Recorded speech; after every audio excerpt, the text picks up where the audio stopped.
Odd Burger is one of the world's first vegan fast food restaurant chains and also a producer of vegan consumer product goods. The company just reported its Q3 June financial results, which showed record quarterly revenues and the company's first positive EBITDA quarter.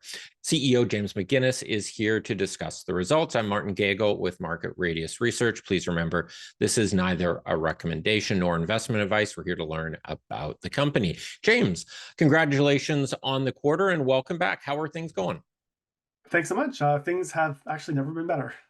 Excellent, excellent. Why don't you give us a quick overview on the quarter, a couple of key highlights there, and then maybe we dig into one or two items.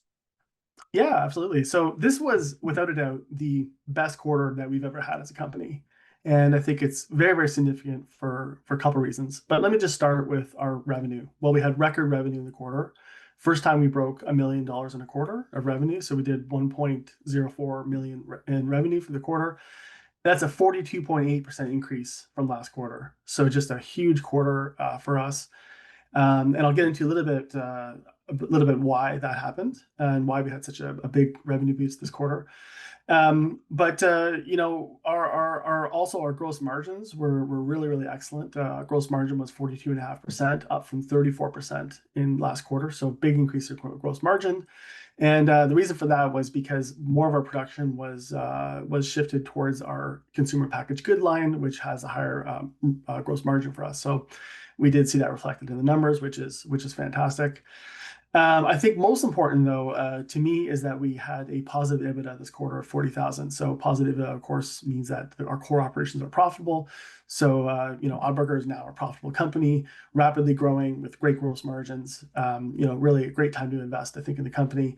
Net loss also was down only $147,000 in the quarter, improvement of 60% over Q2. And again, just part of scaling the business, and what we're seeing is that as we grow the business, we become profitable, and here we are now, a profitable company.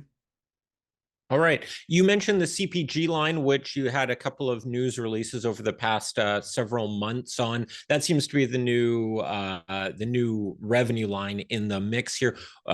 Give us a quick overview on what happened there. Yeah, I mean, CPG for us was the star of the quarter. So, and what happened there is we brought online 7-Eleven nationally. So that was we got our retail product line to 500 locations. So we're now in over 600 retail locations across Canada, including Sobeys, Whole Foods, Healthy Planet, 7-Eleven, of course, Calgary Co-op, Goodness Me, and a number of other independents. So again, great quarter for us, and we had four of these products listed in 7-Eleven.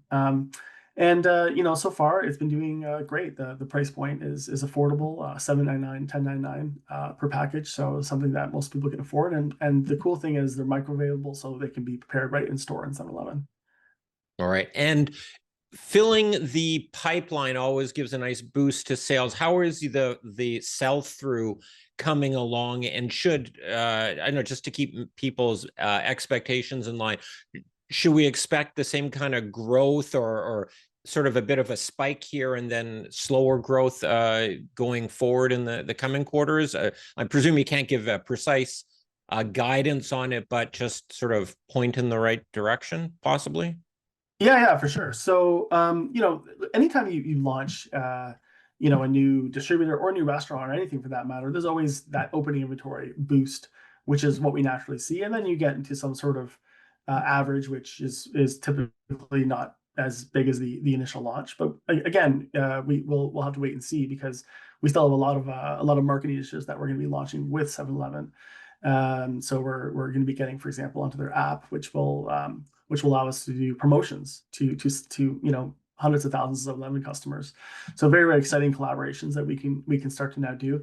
The line really just fully launched in mid-June, so we only really had of real data here. So it trickled on the shelves before that, but it was available at all locations at that point. So it's too early to really understand the true flow through sales at this point. But nevertheless, opening order was very, very strong, and we have a lot of very exciting marketing initiatives that are going to happen. And you can see here, this graph here shows our CPG sales, and previous to this, relatively very small part of our business, $25,000 a month, in Q2, up to $200,000 a month in Q3. So just a very impressive boost here. And the most important thing is we were able to execute it, and we were able to pull it off and get it shipped on time and with excellent quality. So we're very proud of our team for this accomplishment.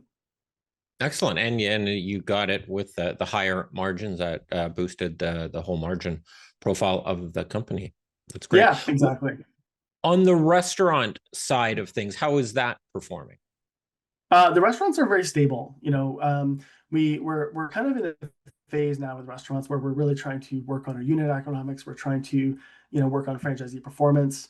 We're not as aggressive with our unit growth at the moment because we really want to make sure that we have, our model perfected and in a perfect spot for scaling once again. So we are still opening new locations. Like we opened a new location in Edmonton early August. We have another site opening in Aurelia. We have another site opening in Vaughan, another one opening in Surrey, BC. So we have many sites that are still going to be opening, but our focus really is on trying to make franchisees as successful as we can. So that's really going to be our focus, I think, for the next quarter. So that's more on the sort of optimization operations side of it rather than the opening new locations, just making sure everything works as well as it possibly can. Yeah, exactly. And trying out, different marketing strategies and different techniques and seeing what works and what doesn't work, and seeing how locations perform with mobile units and locations where there are no mobile units. Like, are we seeing differences that way? Understanding which locations perform better versus which ones perform worse. So, for example, do we do better in dense downtown locations, or do we do better in the suburbs? So, our franchise system grew very quickly, and now we're kind of in the phase where we really want to analyze the data, make sure that our locations are in the right spots, we're marketing properly, we're of course hitting the right demographic, and then from there we can do another big push of growth. All right. So just we should wrap this up here. Any other for the coming quarters, any news flow that investors should be keeping their eyes open for, or just quarterly results with hopefully, presumably, improving financial results? Well, there's a few things that we're going to be working on now as a company. Like now that we're profitable and EBITDA positive, we're gonna be working on getting the company better capitalized again to push forward with more growth. We're also going to be we're actually in the end stage of getting our food service line. This is with Dot, and once our food service lines with Dot, we can then really push sales to external customers. So selling our food to other institutions like hospitals, other restaurants. So Dot has a really good distribution network that we can leverage. And we're also looking at a number of potential acquisitions. So it's something that we're seriously looking at, analyzing the market, which we do all the time. But the plant-based industry is ripe for aggregation, for companies to acquire other companies. There's a lot of good valuations out there. So we really are keeping our eye out for brands and companies and manufacturers that could fit into our portfolio and basically help us to scale. So that's another area that we're really seriously looking at. All right, James, thanks for taking the time to chat.